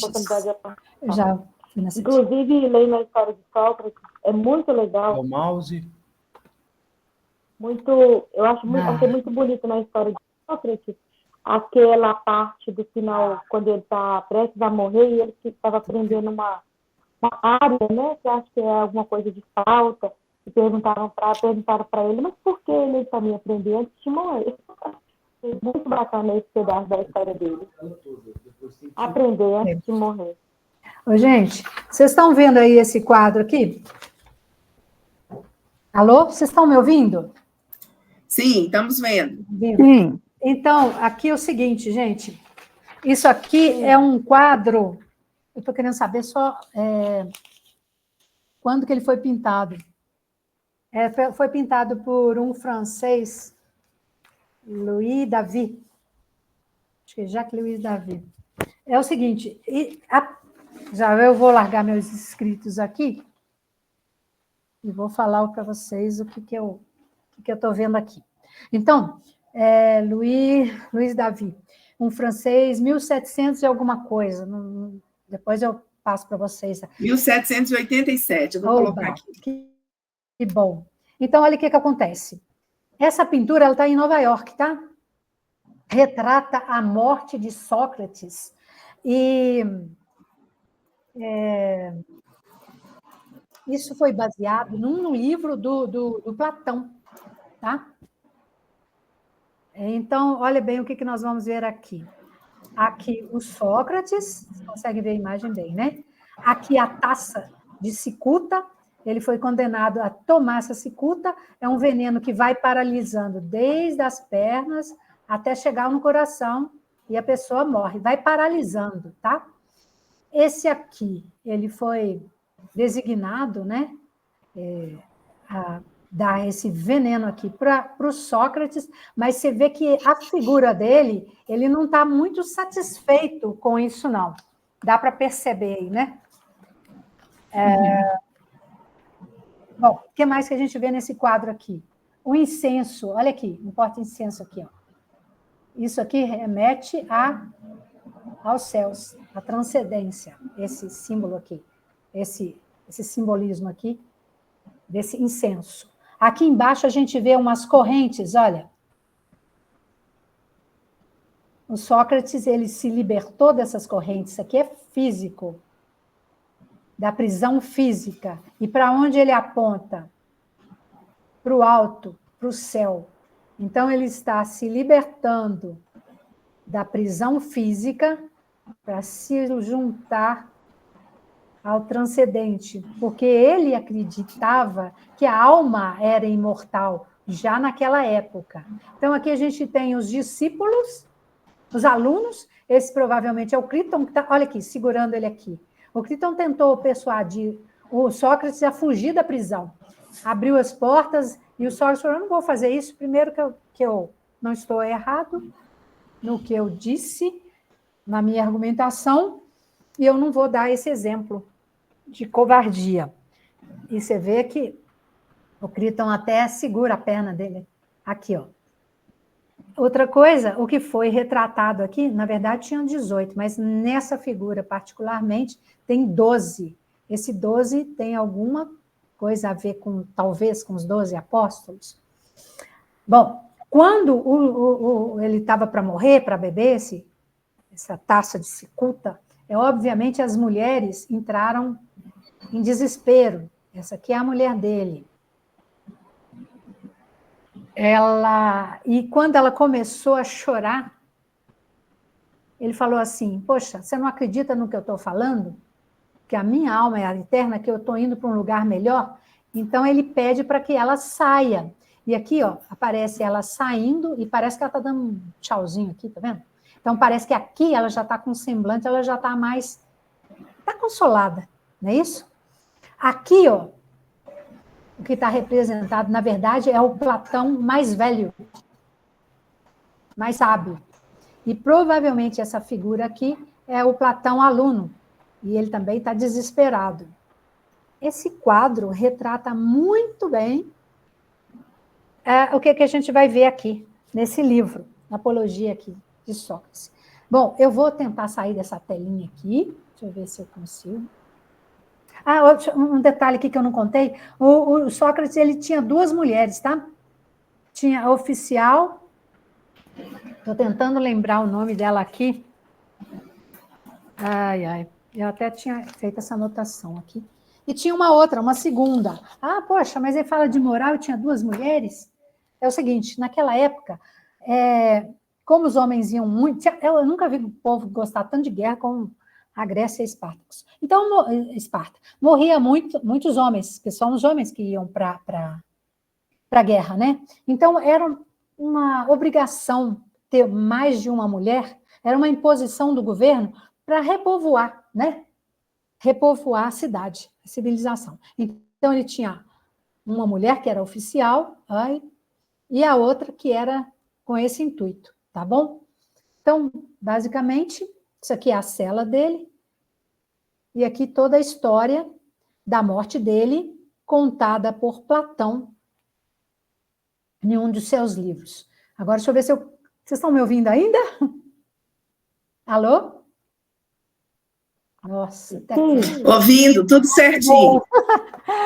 Que bom, que bom. Então, acho que agora eu paro de falar. Então, esse é o livro que eu indico. Só de analisar. Esse quadro aqui, essa pintura, eu vou mandar para vocês, tá? Eu vou imprimir, e a próxima aula, que eu espero que seja presencial, eu vou dar para cada uma para a gente analisá-la de novo. Tá bom? E agora eu passo a palavra para a nossa chefe, né? E aí é o livro que eu sugiro. Acho que duas, Xantipa, isso mesmo. E a outra é Mito.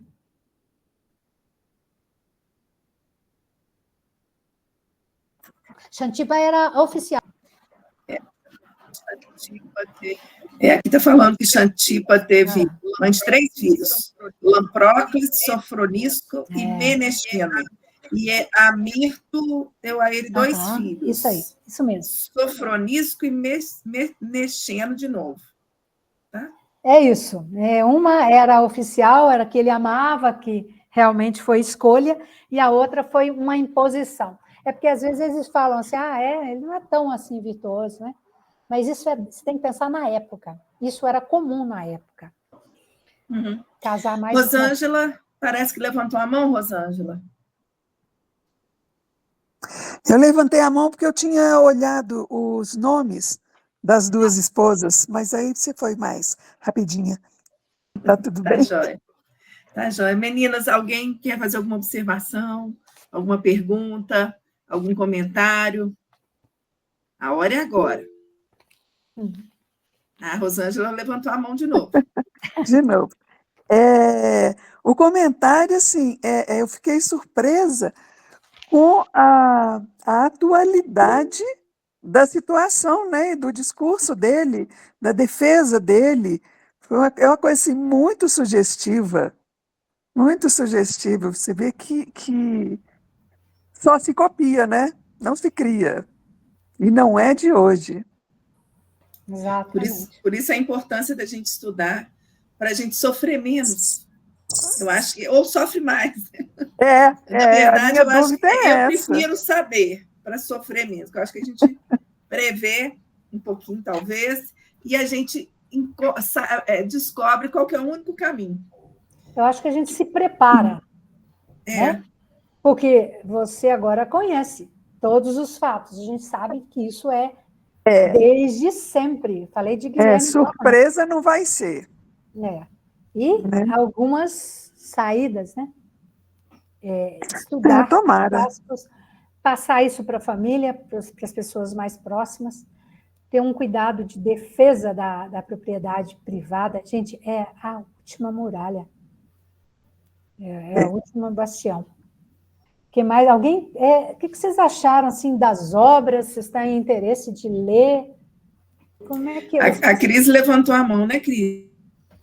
Isso, é porque eu queria falar que na verdade, todas as obras são muito atuais, né? Se a gente vai analisando e fazendo uma comparação, né? Mas uma que dessa última do Sócrates que me marcou muito o posicionamento dele de não pedir, né, para que eles não o condenassem, né? E ele fala que ele não ia se trair, né, pela traição dos outros, né, pelo comportamento dos outros, né? E muito que a gente, assim, vê hoje, né? Assim, lógico que eu estou falando de pessoas como a gente, né? Assim, que tem um posicionamento mais de ter essa visão do que está acontecendo e ter que assumir, de repente, certas discussões que futuramente terão consequências, né? Assim, a gente não vai poder falar com uma liberdade, né? Mas que eu acho que a gente tem que ter consciência disso para a gente futuramente também se posicionar, né? Exato. Acho que não dá para também ficar com muito medo, não, porque senão vão nos calar, né? Senão a gente vai virar prisioneiro rapidinho. Só um detalhe daquela pintura, olha, na hora que a mão do Sócrates, uma aponta para o céu, né, para a eternidade, e a outra ele busca a taça de cicuta. Mas você vê que ele não, parece que ele vai pegar com uma certa singeleza, com uma aceitação. A delicadeza da mão dele, reparem isso também, não é?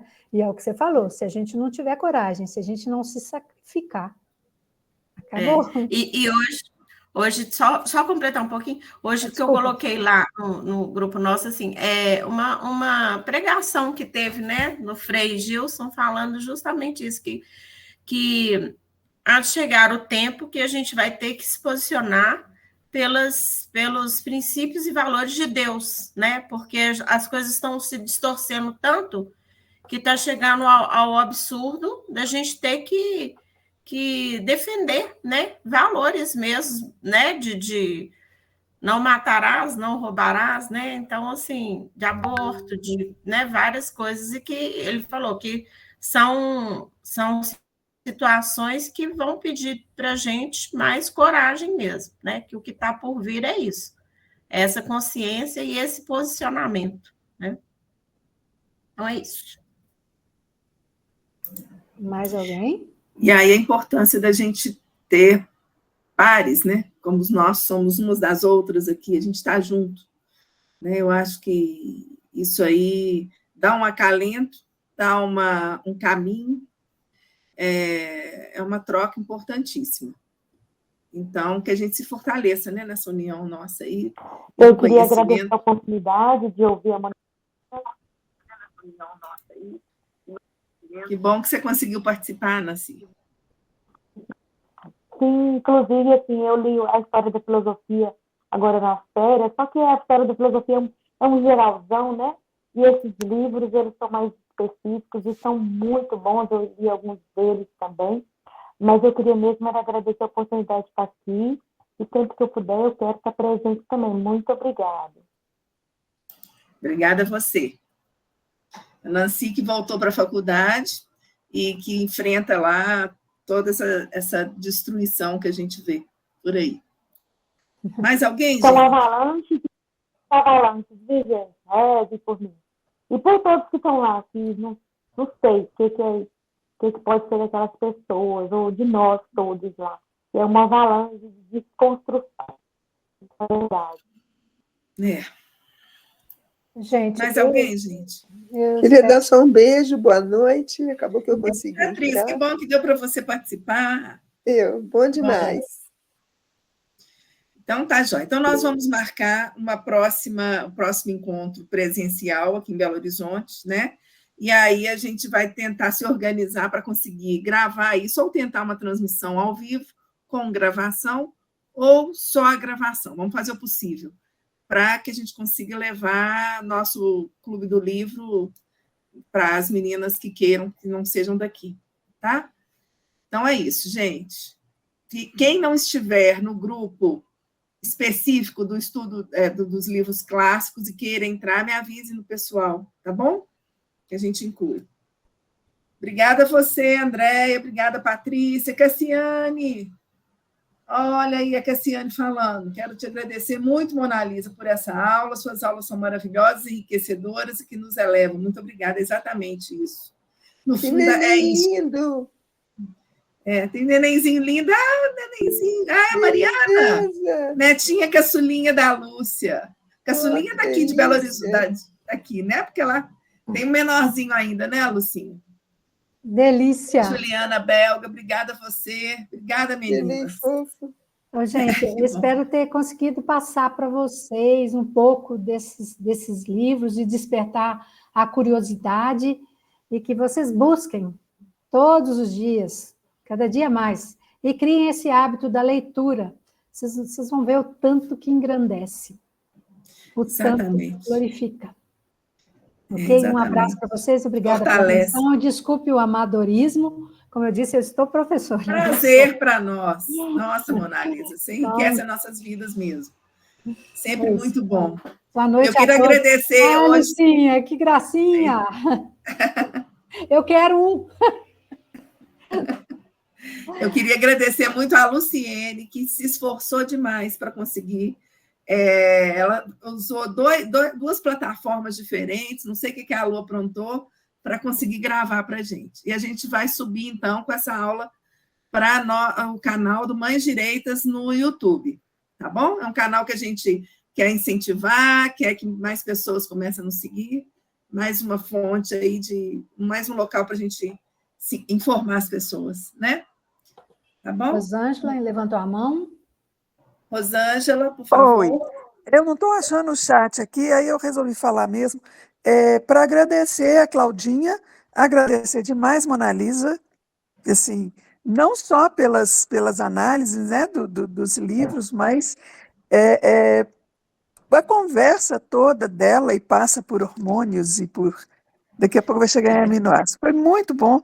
Lu, super dedicada, muito obrigada. E Gostei demais, gostei demais. Vou Apareça ler, mais, exato, vou Rosângela. reler, vou lá no YouTube ver de novo, ver alguma coisa que eu perdi, enfim. Gostei muito. Vamos repetir. Se Deus quiser. Bom, Obrigada a beijo, todas, gente. então, gente. Boa Obrigada. noite. Boa Tudo de bom noite. para vocês. Obrigada por Beijo, estarem fiquem com apoiando a Deus. gente também. Um abração. Obrigada, Beijo. gente. Tchau. Com Deus. Obrigada. Tchau.